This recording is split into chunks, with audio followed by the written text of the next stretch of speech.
Okay, welcome back. So let's have a look at some formal thoughts and consolidate some of that exampling that we just did. And let's think about these rather complicated creatures again, because the order of the polynomial won't put us off.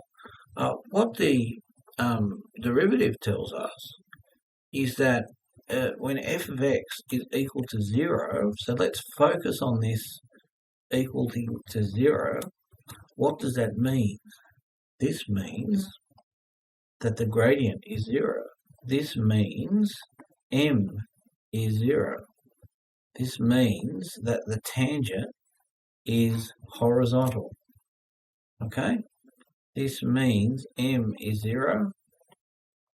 Tangent is horizontal.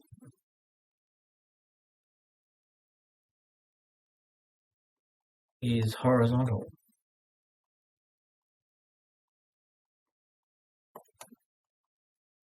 Parallel to the x-axis. The angle between the x-axis and is 0. Okay, so everywhere there's a point here, if we come in infinitesimally small, we can see a point. So if we were to scoop that out, what we'd see is a flat part of the curve. And above that, we could draw a tangent. Okay, so that's what that means. It would be such a small observation that for all intents and purposes, we would see it as a flat part. I don't even need to really draw them. I can just say, well, the curve is flat at that point. So we do this by nominating a tangent. M is 0. So look at this one. This has got one turning point, and so it has an x-coordinate. This has got another turning point, and that means that m is 0 at that particular x value. So all these x values are lining up. Here we've got this m value as again has a tangent 0. M equals 0. Again, it has a corresponding x value. This one here, tangent m is 0. It has a corresponding x value. So we find all these x values. Here we go again. Right across the top, they're just touching that, and it has a corresponding x value. Okay?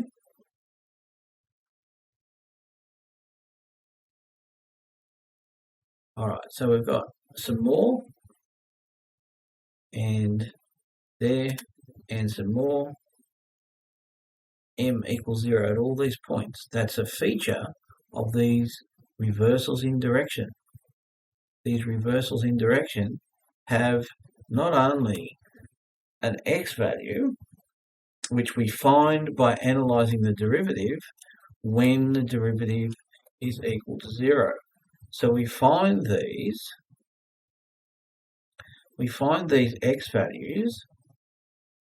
So that's the thing that's fundamentally different in the work that we've done so far. We find all of these x values when we take a look at the derivative, solving it for when x is 0.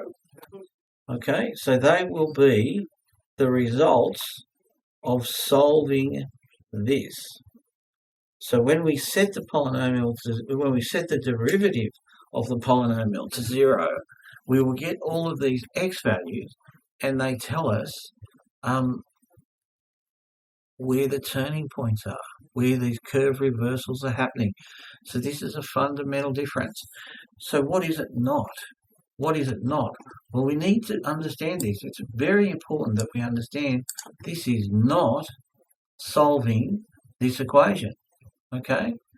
It's not solving y equals ax cubed plus bx squared, because this has points in it, cx plus d, where it cuts the x-axis.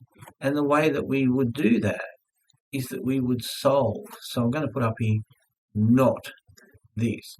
Now we won't need to do this in this subject, but solve would take this particular one, just like we did for the quadratics, 3 plus bx squared. So this is the general formula for a polynomial. There's a more general form for more general, but this is for a cubic.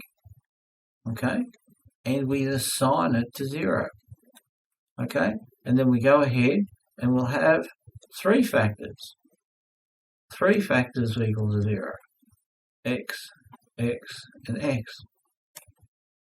And then down here we can say X equals, depending on the nature, a particular value of X, another particular value of X, and a third particular value of X.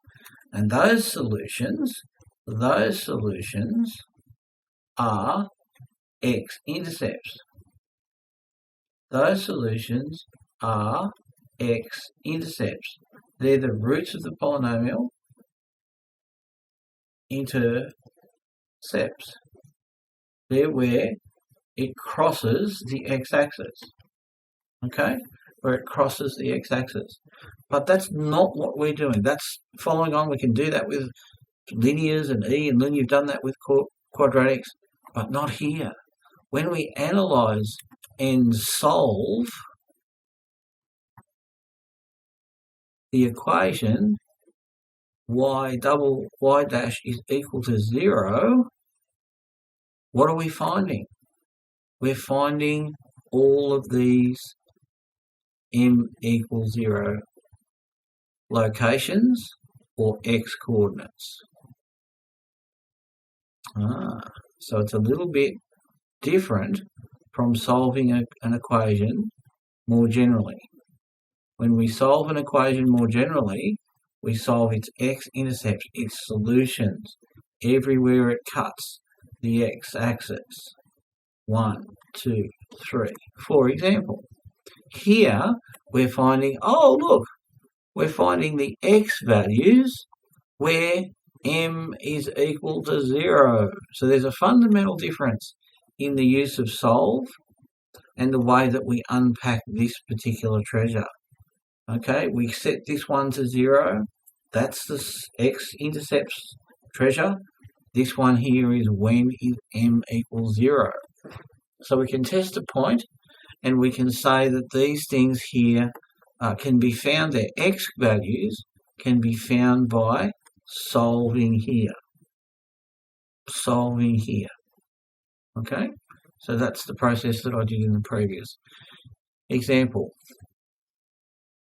So when we assign the derivative to 0, so step 1 is find the derivative.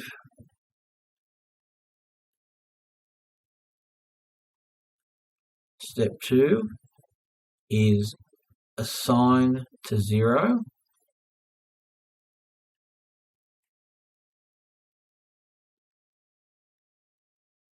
I mean, that means get ready for a solving, doesn't it?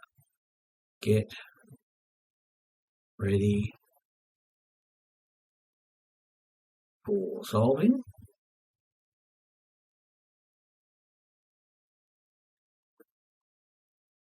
And then 3 is solve to find x values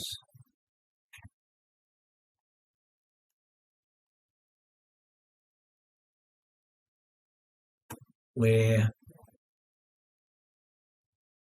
m is equal to 0. Okay, so in a nutshell, that's what we do. So the rise over the run is no different. The theory of limits is no different. And all of these things are called, look at these guys here. This is a local max. So this one here, let me do them in different colours, I think. So I'll do them in purple. So these here are called local maximums. Okay, local maximums.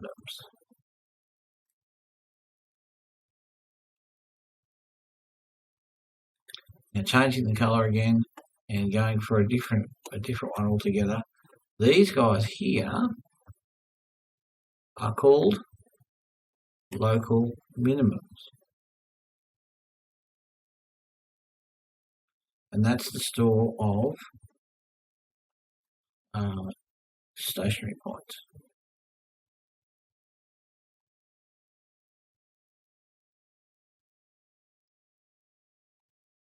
Okay, minimums. So we find maximum minimums by firstly resolving this and learning where our x values are. Where, that's the first step. Where are you? X values. It's just not coming up so well, is it?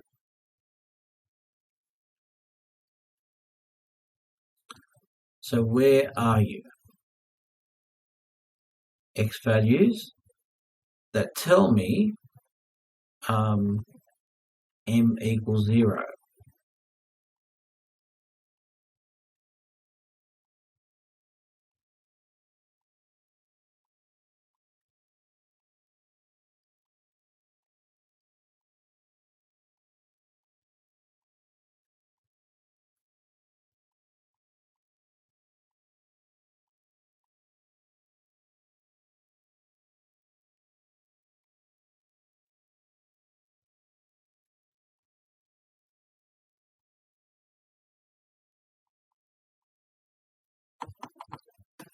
Okay, so m equals 0. That is, we've got a flat gradient.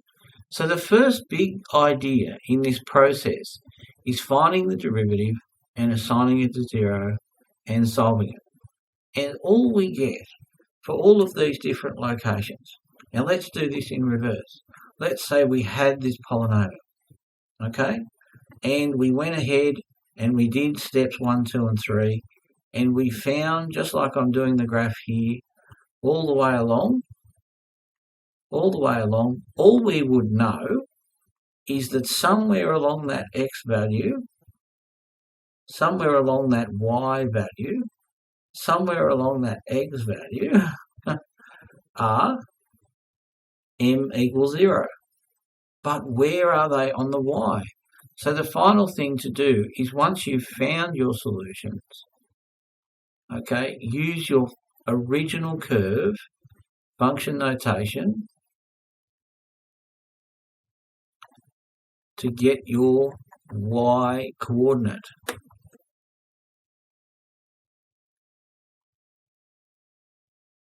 The y value at x, and repeat for however many x values there are. So what you'll get is a list of coordinates, xy pairs, okay, and each xy pair will have in it x and y values where m is 0. M is 0. And you need to use this function notation idea. So if I took this function notation and put it into f function notation, I would get a y value. And our first y value is somewhere here, isn't it? That's our first y value. So we'd point that around. That would be our y value. Okay? This one here, we would put that in to our function notation for the actual function, not a derivative. Okay? And we would get the y value. And the y value in this occasion is right down here. Okay? So this one here would have to come all the way down, and to the end. So we'll go around him and all the way to the end. That would be the y value. And you would keep doing that for each of them, and you would get xy pairs. Okay, and all we know once we've got the y is that we have a tangent. That's all we know. M equals 0. Look, I'm repeating it. M equals 0 at that y pair. Okay, at the next y pair, m equals 0. It's way up here. M equals 0. Down a little bit, m equals 0. Down even further, m equals 0. Okay, I missed one. So we've got all of these tangents. It's not much of a curve, is it?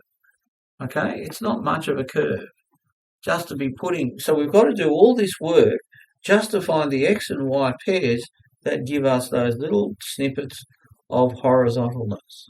Okay, so that's step 1. Really, that's just getting the first thing out of the way. That's a big deal. So it's a lot to get your head around in using the derivative assigned to 0.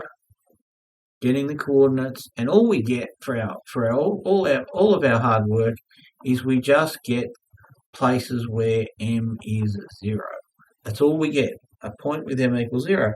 Well, how do we figure out what's going on before and after? Well, that's the object of the next video, and there are a couple of different ways to do that. So we'll have a look at that when we come back.